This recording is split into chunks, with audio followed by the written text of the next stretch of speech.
Happening today at Kaanapali Beach, grassroots organizers making up the Lahaina Strong Hui will be demonstrating to bring attention to the community's long-term housing needs of those displaced by the August wildfires. The group says one solution to the issue is to convert short-term rentals into long-term housing options, making use of current housing stock.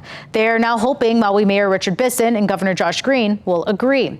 More than 24 groups are expected to take part in today's event. You can find them at noon near the Whalers Village Kaanapali Beach access.